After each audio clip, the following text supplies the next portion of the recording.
Campus der Hochschule nur betreuen wollen, sondern wir haben vom Anfang auch gesagt, wenn wir einer solchen Initiative starten, dann wollen wir gerne hier auch ein attraktiver Standort sein für Projekte, die vielleicht zunächst von außerhalb der Hochschule und Aachen nach hier kommen, weil sie sagen, wir finden in Aachen ein Umfeld für die weitere Entwicklung. Es bieten sich Möglichkeiten in der Kooperation mit Forschung und Lehre in Aachen, die wir sonst an anderen Standorten vielleicht in der Form mit der Unterstützung nicht finden.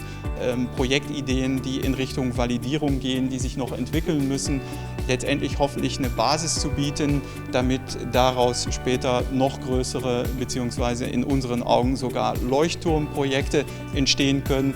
Da sind wir, glaube ich, sehr zuversichtlich, dass IRIS dieses Potenzial hat und wie insbesondere da auch die Innovation Factory in Zusammenspiel mit uns, mit den anderen Akteuren auf dem Campus sich aufstellt.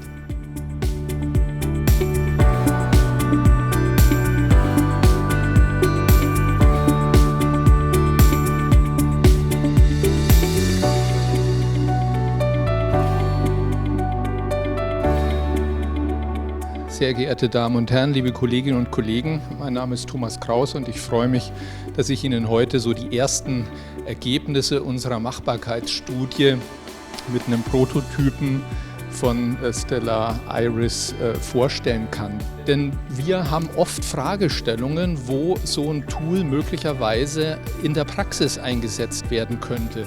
Wir werden konfrontiert mit Fragestellungen, ist der Mensch, ist der Arbeitnehmer eigentlich fit für das, was er am Arbeitsplatz leisten soll? Kann er das machen, ohne sich selbst oder vielleicht auch andere zu gefährden? Ich möchte zusammenfassen, ich glaube, wir haben in unserer ersten Machbarkeitsstudie jetzt zeigen können, dass das Gerät robust ist, dass es stabil läuft, dass es anwendbar ist in Forschungsprojekten.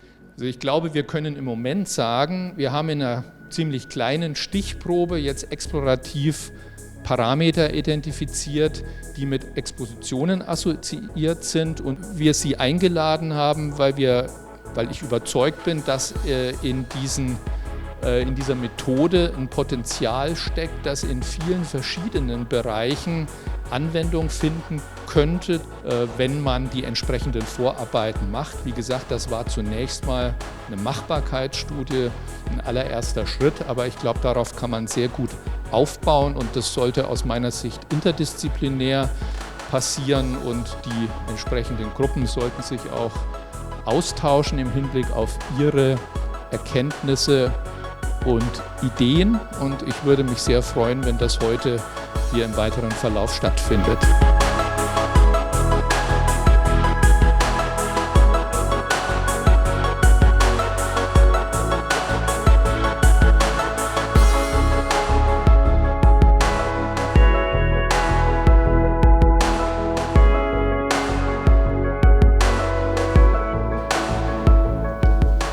Dann von meiner Seite auch nochmal herzlich willkommen. Ich bin Thomas Hosten und Ingenieur im Team. Wie Sie sich sicherlich denken können, Pupillometrie gibt es ja schon was länger. Professor Kraus hat es eben schon mal kurz gesagt. Und wir haben uns natürlich dann im Endeffekt den Anspruch gestellt, wir müssen genauer messen, als die Leute das eben vor uns gemacht haben, damit wir Effekte zeigen können, die vielleicht bisher einfach noch nicht gesehen wurden.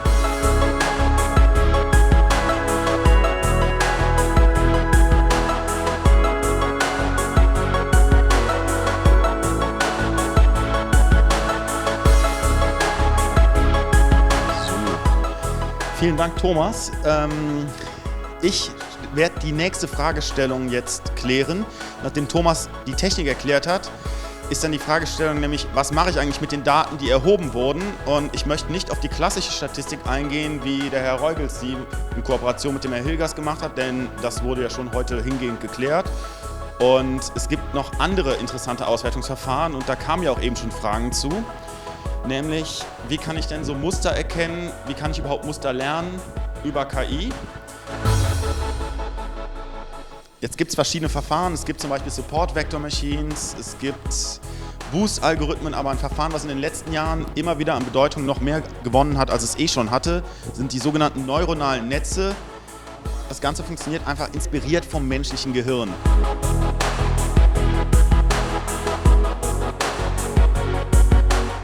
man könnte natürlich auch komplett andere Fragestellungen aus der Neurochirurgie, wie ich eben ja schon Fragen bekommen habe, könnte man damit untersuchen. Man könnte Ermüdung untersuchen, man könnte vielleicht Früherkennung für neurodegenerative Erkrankungen damit untersuchen, neue Diagnostikmethodiken erschließen. Und mit diesen Fragestellungen hat sich meine Kollegin, die Paula, ein bisschen befasst. Und die wird diese Fragestellung jetzt noch ein bisschen mehr im Detail erläutern. Vielen Dank. Dann springen wir direkt los mit den neurodegenerativen Erkrankungen. Vielleicht ist dem einen oder anderen bekannt, dass in dem Bereich die klassische Pupillometrie bereits viel Anwendung findet in der Forschung und immer auf der Suche nach Biomarkern zur Früherkennung von neurodegenerativen Erkrankungen. Deshalb denken wir, dass wir mit unserer Weiterentwicklung der Pupillometrie, mit diesem High-Resolution-Pupillometer, da gut platziert wären, da wir wirklich präzisere Messmöglichkeiten liefern, dass diese Präzision dazu führt, dass wir wirklich kleinste Effekte im Pupillenlichtreflex quantifizierbar machen können, die vielleicht vorher in der klassischen Pupillometrie im Rauschen untergegangen sein könnten. Ein weiterer Anwendungsbereich wäre die pharmakologische Wirkung von Medikamenten. Und wenn man jetzt Medikamente nehmen würde und dann in gewissen Zeitabständen danach Messungen durchführt, kann man die Range, die sich daraus ergibt, mit dieser Baseline-Range sozusagen vergleichen. Und als erstes haben wir uns am Tramadol gewagt, weil das ein sehr starkes Schmerzmittel ist und bekanntermaßen große Auswirkungen auf das Nervensystem haben sollte. Und da sieht man schon nach einer Stunde, dass eine gesamte Separation von der Baseline aufgezeichnet worden ist. Das heißt, wir visualisieren hier deutliche Veränderungen im Pupillenlichtreflex.